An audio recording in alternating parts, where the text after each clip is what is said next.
तो दोस्तों, मूवी की शुरुआत में हम एक व्यक्ति को एक नदी में बेहोश हालत में तैरता हुआ देखते हैं, जहां इसके ऊपर एक ड्रोन मंडला रहा होता है।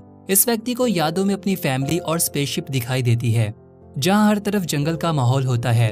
ये व्यक्ति तैरता हुआ किनारे तक आ जाता है और ड्रोन ऐसा करने में इसकी हेल्प करता है। इसके बाद ड्रोन इसको स्कैन करता है और इसे बताता है कि इसका नाम इज़रा है। तभी वो एक दूसरे व्यक्ति को पानी से निकालता है और इसके बाद एक महिला भी निकलती है। ये तीनों लोग नहीं जानते कि वो यहाँ कैसे आए और इनको अपनी पास्ट लाइफ के बारे में कुछ भी याद नहीं होता। इस महिला का नाम फीना होता है। तभी वो एक स्पेसशिप के टूटे हुए पार्ट्स को देखकर पहचान जाती है, जबकि ड्रोन इन्हें बताता है कि ये तबाही के समय की शिप है। इसके बाद इज़रा को गाड़ी के कुछ टूटे हुए पार्ट दिखाई देते हैं और इन्हें देखकर ऐसा लगता है कि वो कई सदियों से यहाँ पर पड़े हैं और शायद यहाँ पर कोई रोड भी रह चुका है। सभी लोगों को याद आ जाता है कि वो इन्वेंशन के समय से आए हैं और ये भी आ जाता है कि इनकी मौत कौन से ईयर में हुई थी। इब्राहिम बताता है कि जब वो मरा तो इसकी उम्र 67 थी, लेकिन फिर भी वो 25 साल का जवान दिखता है। ड्रोन इन्हें बताता है कि इन्हें दोबारा से जीवन दिया गया है और इन सब की यादें डिफरेंट है क्योंकि इनको डिफरेंट टाइम से यहाँ पर लाया गया है। ड्रोन इन्हें बताता है कि 400 साल पहले एलियंस ने जमीन पर हमला किया था, जिसके द्वारा सभी लोग मारे गए थे और मानव जाति को बचाने के लिए पानी में रहने वाले क्रिएचर्स, जिन्हें स्पार्कल्स कहा जाता है, इन्होंने इन्हें संभाल कर रखा और फिर से जिंदा किया और इनका मकसद मानव जाति को फिर से शुरू करना है और इन्हें बचाना है। इसके बाद ड्रोन इज़रा को ऑर्डर देता है कि वो स्पार्कल्स को कलेक्ट करे। सभी लोग अपने सामान को इकट्ठा करके ये सोचने लगते हैं कि इन क्रिएचर्स ने हमें ही क्यों जिंदा किया। इसके बाद हम देखते हैं कि इन्हें कुछ जड़ी बूटियां दिखाई देती हैं, जिन्हें वो कलेक्ट कर लेते हैं कि शायद वो इनके खाने के काम आए। इसके बाद वो आगे की ओर बढ़ते हैं, जहां इन लोगों को बहुत ही अजीब तरह की हेलोग्राफिक्स बनी हुई दिखाई देती है। इब्राहिम इन्हें टच करता है और जैसे ही वो हाथ लगाता है तो वो ग्लो करने लगती हैं और इसके बाद इब्राहिम झटके से जमीन पर गिर जाता है और वो बताता है कि इसने सब देख लिया। तभी अचानक कोई व्यक्ति ड्रोन को शूट कर देता है, जिससे वो डिस्ट्रॉय हो जाता है और दूसरा वार इब्राहिम पर होता है। तीनों एक हिल की ओर भागते हैं ताकि खुद को बचा पाएं। इसके बाद इज़रा एक व्यक्ति को पकड़ लेता है। वो व्यक्ति इन लोगों को बताता है कि इसकी गर्दन पर जो चीज चमक रही है वो एक क्रिस्टल है और इस व्यक्ति को स्पार्कल्स की खोज है। फीना इस व्यक्ति के हाथ में वेपन देखकर बताती है कि ये हमारे लिए खतरे की बात है। इब्राहिम बताता है कि जैसे ही इसने इस पिलर को टच किया तो इसे पूरा ब्रह्मांड दिखाई दिया और हमें इस व्यक्ति की बात मान लेनी चाहिए। इन बातों के होते हुए जैक्स को खुद को आजाद करने का मौका मिल जाता है और फ्री होते ही वो इज़रा की ओर बढ़ता है, लेकिन फीना बड़ी चालाकी से इसी के वेपन से इस पर दाग देती है और इस बार तीनों इसे अच्छी तरह से बांध देते हैं और यहाँ से जाने लगते हैं। तभी ये व्यक्ति इज़रा को बताता है कि वो इसके भाई को जानता है, लेकिन वो इसकी परवाह किए बगैर वहाँ से चला जाता है।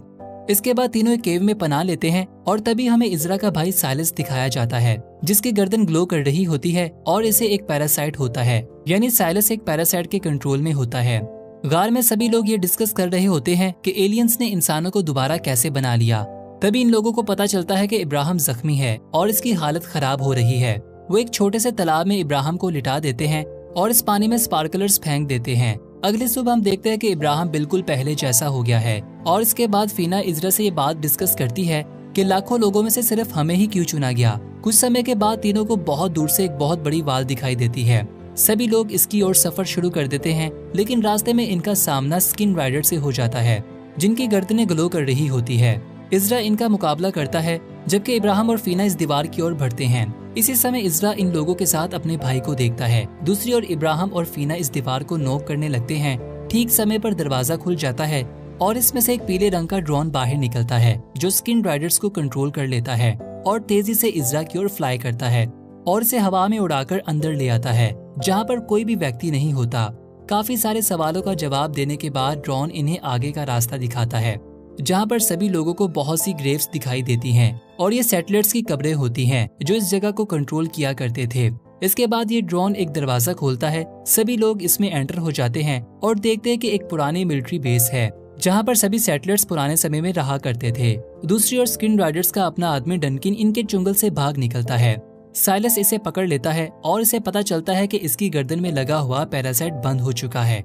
वो इस व्यक्ति को वापस अपने हाथ में ले लेता है और इसे बताता है कि हम इसे रिपेयर कर लेंगे। दूसरी ओर तीनों को पता चलता है कि सेटलर्स एक नए वायरस के कारण खत्म हो गए थे और ये वायरस अभी भी इस इलाके में फैल रहा है। ड्रोन इन्हें बताता है कि स्पार्कलर्स को एक खास तरह के पानी में रिलीज करने से वो वैक्सीन बनाई जा सकती है।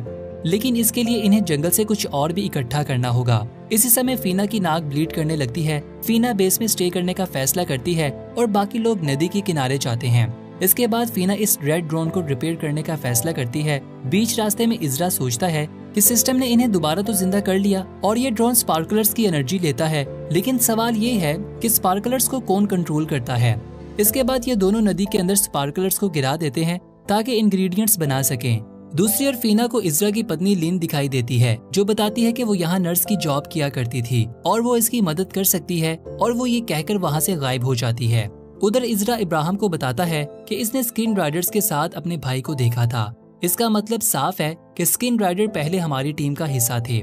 इजरा इब्राहिम को बताता है कि इसे याद है कि इसका भाई साइलस बहुत ही डरपोक और बेकार लड़का था और मैं हमेशा से इसे डांटता रहता था क्योंकि वो किसी काम का नहीं था। ये ठीक इस समय की बात है जब शिप्स ने पहली बार हमला किया था।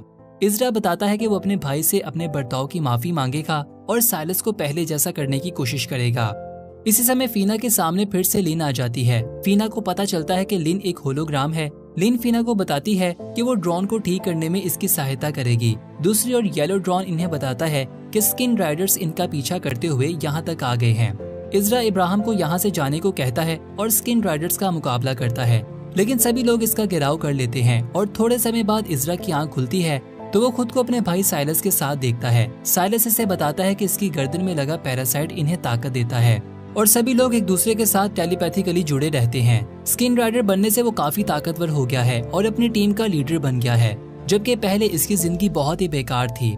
इसके बाद साइलस की आंख लग जाती है और मौका पाते ही इजरा वहाँ से निकलने की कोशिश करता है और वो वहाँ से भाग निकलता है और इसे जंगल में इब्राहिम भी मिल जाता है। इजरा इसे बताता है कि वो अपने भाई को बचाना चाहता है। तभी येलो ड्रोन इस नदी से बाहर निकलता है और इन लोगों को इन्फॉर्म करता है कि इसने वैक्सीन की 3 डोज बना ली हैं। दोनों ये डोज ले लेते हैं और तीसरी डोज फीना के लिए रख लेते हैं।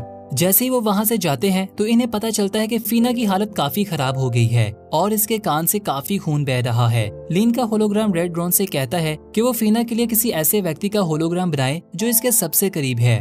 तो रेड ड्रोन डनकिन की परछाई बना देता है। वो परछाई फीना से बात करके इसे शांत कर देती है। इसके बाद हम देखते हैं कि फीना की आंख खुलती है और वो पहले से बेहतर दिखाई देती है और रिकवर होने लगी है क्योंकि इसे वैक्सीन का डोज दे दिया गया होता है। इसके बाद अगले दिन इब्राहिम को एक ऐसा डोर मिलता है जिसे बंद किया गया होता है और इसमें से एक रोशनी दिखाई दे रही होती है।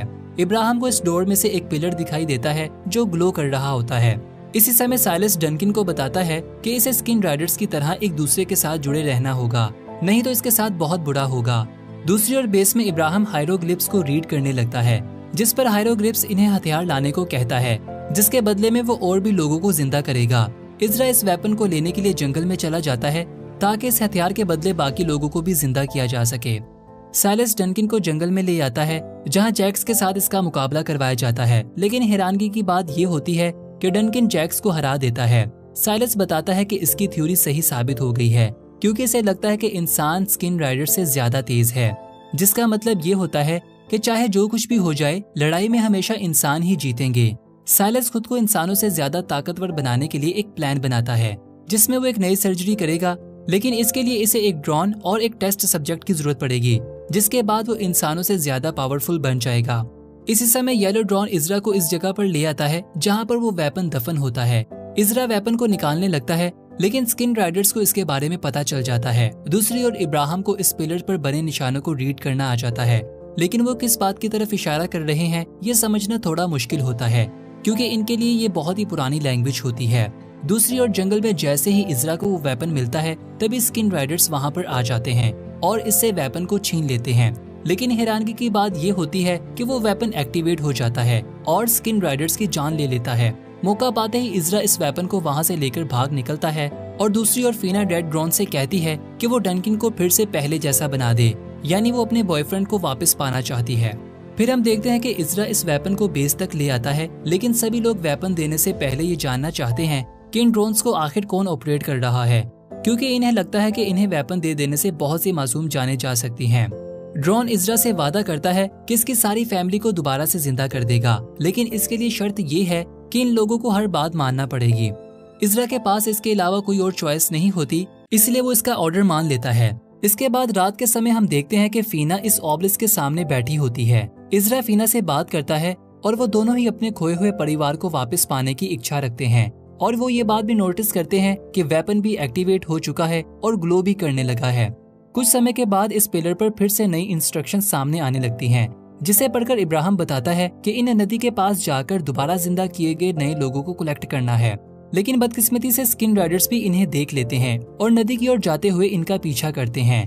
दूसरी ओर येलो ड्रोन इनको बताता है कि इंसान की गर्दन पर बना हुआ वो स्ट्रक्चर क्रिस्टलाइन से बना है, जो कि इनके ब्रेन को कंट्रोल करता है, और जो वेपन वो जंगल से ढूंढ कर लाए हैं वो इन पैरासाइट्स को नष्ट कर देता है। जब स्किन राइडर मरता है तो इसकी मेमोरी को क्रिस्टल में सेव कर लिया जाता है ताकि इसके आने वाले लोगों के लिए इसे सेफ रखा जा सके। दूसरी ओर फीना जैसे ही नदी के पार जाती है तो इसे लिन की बॉडी पानी पर तैरती हुई दिखाई देती है। फीना लिन को पानी से निकालती है और इसी समय जैक्स वहां आ जाता है। रेड ड्रोन जैक्स को बेहोश कर देता है। दोनों महिला भागने लगती हैं और तभी इनका सामना डनकिन से हो जाता है, जो अपनी ही गर्लफ्रेंड फीना को पहचानने से इनकार कर देता है और इस ड्रोन को भी खराब कर देता है। ये देखकर फीना काफी हैरान हो जाती है। दोनों वहाँ से भाग निकलती हैं और बीच रास्ते में लिन का पाँव जख्मी हो जाता है, जिसके बाद वो फीना को आगे जाने को कहती है और खुद यहीं पर रुक जाती है। लेकिन बदकिस्मती से स्किन राइडर्स लिन को पकड़ लेते हैं और इसे जैक्स के पास ले आते हैं। जैक्स लिन को स्पार्कलर्स की ताकत दिखाने के लिए नदी में स्पार्कलर्स गिराकर इसके जख्मी पाँव को ठीक कर देता है। और इसी समय इजरा को एक जोरदार पत्थर लगता है, जिससे वो जमीन पर गिर जाता है। तभी एक नन्ही बच्ची लिन को वहाँ से भगा कर ले जाती है और इसे खाना और पहनने के लिए शूज देती है, और ये बच्ची बोल नहीं पाती। इसके बाद अगले सीन में हम देखते हैं कि फीना बेस वापस लौट आती है और इजरा को इसकी पत्नी के बारे में बताती है। इजरा अपनी पत्नी को वापस लाना चाहता है, लेकिन ड्रोन बताता है कि जब स्किन राइडर एक दफा किसी को पकड़ ले तो वो हमेशा के लिए स्किन राइडर बन जाते हैं और इनका वापस आना मुश्किल है। ड्रोन बेस के आसपास शील्ड बना देता है जिसमें से कोई भी पार नहीं जा सकता। जैक्स को नन्ही लड़की का घर मिल जाता है, लेकिन वहाँ पर कोई भी नहीं होता क्योंकि वो पहले ही लिन को वापस ले जा चुकी होती है और वो दोनों जंगल में छुपे होते हैं। उधर बेस में इजरा ड्रोन के द्वारा लगाए गए इस शील्ड को तोड़ने की कोशिश करता है ताकि बाहर जाकर लिन को बचा सके, पर फीना बताती है कि इसने डनकिन को देखा था जो कि इसे जरा भी नहीं पहचान रहा था, तो शायद लिन भी बिल्कुल वैसे ही हो जाएगी। दूसरी ओर जैक्स को लिन और वो बच्ची मिल जाती है। जैक्स इस बच्ची की जान लेने वाला होता है, लेकिन लिन इसे ऐसा करने से रोकती है। दूसरी ओर साइलस स्किन राइडर्स की गर्दन से इस क्रिस्टल को निकाल देता है जो खराब हो चुका था और इसे इन सिस्टर्स के हवाले करने को कहता है और इसके बाद लिन को इसके पास लाने को कहता है।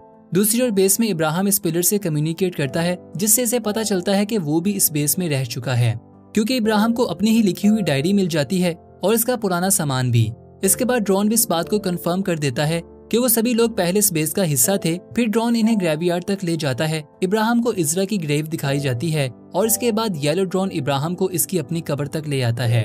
ड्रोन इब्राहिम को बताता है कि वो भी इन टीम मेंबर्स का हिस्सा था और इसे अपनी नई जिंदगी पर फख्र होना चाहिए और इस मिशन पर ध्यान देना चाहिए। इब्राहिम को इसकी पास्ट लाइफ का होलोग्राम दिखाया जाता है जो बहुत ही बहादुर और इंटेलिजेंट होता है, और यहीं पर इस सीजन का पहला पार्ट अपने अंत को पहुंचता है।